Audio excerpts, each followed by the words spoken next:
आज आपण या व्हिडिओमध्ये हिंदीचा अनुच्छेद लेखन बघणार आहोत आणि अनुच्छेद लेखनाचा विषय काय आहे तर पाणी बचाव जीवन बचाव। याचे संकेत बिंदू म्हणजेच काय तर पॉइंट काय आहेत ते बघणार आहोत। याच्या अगोदरच्या व्हिडिओमध्ये आपण छोटं अनुच्छेद लेखन बघितलेलं आहे, त्यामध्ये मी बोलले होते की थोडं मोठं जर हवं असेल तर तुम्ही कशा प्रकारे लिहू शकता तेच आपण बघणार आहोत। पहिला आहे पाणी की उपलब्धता, म्हणजे पाणी आपल्याला कुठून कुठून मिळतं। हमारे जीवन में पानी का महत्व म्हणजे पाण्याचं कसं महत्व आहे आणि पाणी की उपयोगिता म्हणजे आपण पाणी कसं वाचवलं वगैरे पाहिजे किंवा त्याचा कसा उपयोग केला पाहिजे हे आपण या व्हिडिओमध्ये बघणार आहोत। तर सर्वात अगोदर आपल्याला हेडिंग टाकायचं आहे पाणी बचाव जीवन बचाव, म्हणजेच काय पाण्याला वाचवा आणि स्वतःच्या जीवनाला वाचवा, कारण पाणीच आपलं जीवन आहे। पानी प्रकृति का अमूल्य उपहार है, म्हणजेच काय तर पाणी हे अमूल्य उपहार म्हणजेच काय तर एक गिफ्ट आहे। धरती पर जीवन का आधार पाणी ही है, आणि धरतीवरती जर राहायचं असेल तर आपल्या आयुष्याचा आपल्या जीवनाचा आधार कोण आहे? पाणी। मनुष्य, पशु, पक्षी और पेड़ पौधे सभी के जीवन के लिए पानी आवश्यक है, म्हणजेच काय तर मनुष्यासाठी, पक्षासाठी, प्राण्यासाठी, झाडांसाठी सगळ्यांसाठी पाणी खूप महत्त्वाचं आहे, कारण पाणी नसेल तर सगळेजण मरून जातील।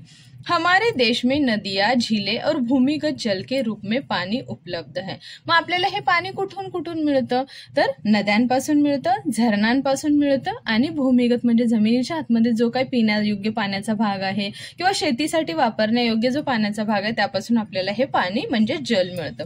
परंतु जनसंख्या वृद्धि और अत्याधिक उपयोग के कारण इसकी कमी महसूस होने लगी है। आता ह्याचे कमी म्हणजेच काय तर ह्याची कमतरता का भासायला लागले, तर त्याचं कारण काय आहे तर जनसंख्या म्हणजे जे काही पॉप्युलेशन आपलं वाढत आहे ते, आणि वृद्धी म्हणजे वाढणं, आणि अत्याधिक उपयोग आणि पाण्याचा जो काय अत्याधिक म्हणजे खूप जास्त प्रकारे जो वेस्टेज केलं जातं पाणी, ह्या सगळ्यांमुळे पाण्याची कमी महसूस व्हायला लागली आहे। पानी का महत्व इतना है कि इसके बिना जीवन की कल्पना भी असंभव है, म्हणजेच काय तर पाणी इतकं महत्वाचं आहे की ह्याची आपण साधं कल्पना म्हणजे इमॅजिन पण नाही करू शकत पाण्याशिवाय राहणं। पीने, खाना बनाने, खेती, उद्योग, स्वच्छता और ऊर्जा उत्पादन जैसे हर क्षेत्र में पानी का महत्व उपयोग होता है। आता पाण्याचा उपयोग कुठे कुठे होतो म्हणजे कशा कशासाठी आपल्याला पाणी लागतं? पियायला पाणी लागतं, जेवण बनवायला लागतं, शेतीसाठी लागतं, उद्योगधंद्यांमध्ये लागतं, स्वच्छता ठेवण्यासाठी पाणी लागतं, आणि जसं की ऊर्जा उत्पादन करायची आहे म्हणजेच लाईटसाठी, लाईट बनवण्यासाठी पाण्याचा उपयोग केला जातो। अशा खूप वेगवेगळ्या गोष्टींसाठी काय होतं तर पाण्याचा उपयोग केला जातो।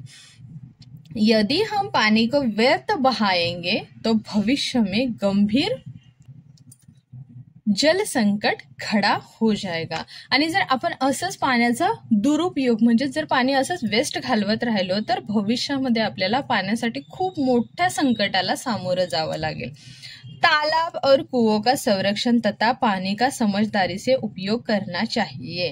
आता आपल्याकडे जे काय आहे इसलिए वर्षा जल म्हणजे जे काही आपण पाऊस पडतो तेव्हा आपण जल संचयन म्हणजेच पाणी साठवलं पाहिजे, त्याच्यासाठी आपण टपक सिंचाई केली पाहिजे। तालाब जी आहेत ती भरली गेली पाहिजे, त्यानंतर कुवे म्हणजेच विहिरी आपल्या भरल्या पाहिजेत, म्हणजेच काय तर त्यांचं संरक्षण केलं पाहिजे। समझदारी से उपयोग करना चाहिए, आणि जे काही आपल्याकडे साठवलेलं पाणी आहे त्याचा आपण खूप समजदारीने त्याचा उपयोग केला पाहिजे, नाहीतर भविष्यामध्ये आपल्याला खूप मोठ्या त्रासाला सामोरं जावं लागणार आहे। सच ही कहा गया है, म्हणजे कोणीतरी खरंच म्हटलेलं आहे की पाणी बचाव जीवन बचाव, म्हणजेच काय तर पाणी आपल्या आयुष्यासाठी खूप महत्वाचं आहे। अशा प्रकारे तुम्ही हे अनुच्छेद लेखन करू शकता। सो 4 मार्कासाठी किंवा 5 मार्कासाठी जर विचारलं तर तुम्ही इतकं मोठं अनुच्छेद लेखन लिहू शकता, आणि जर तुम्हाला 3 मार्कांसाठी वगैरे विचारलं तर अगोदरच्या व्हिडिओमध्ये जे सांगितलेलं आहे ते अनुच्छेद लेखन तुम्ही करू शकता। आय होप तुम्हाला हा व्हिडिओ आवडला असेल। जर व्हिडिओ आवडला असेल तर चॅनलला नक्की लाईक आणि सबस्क्राईब करा। भेटूया अशाच एका दुसऱ्या व्हिडिओमध्ये, तोपर्यंत बाय बाय।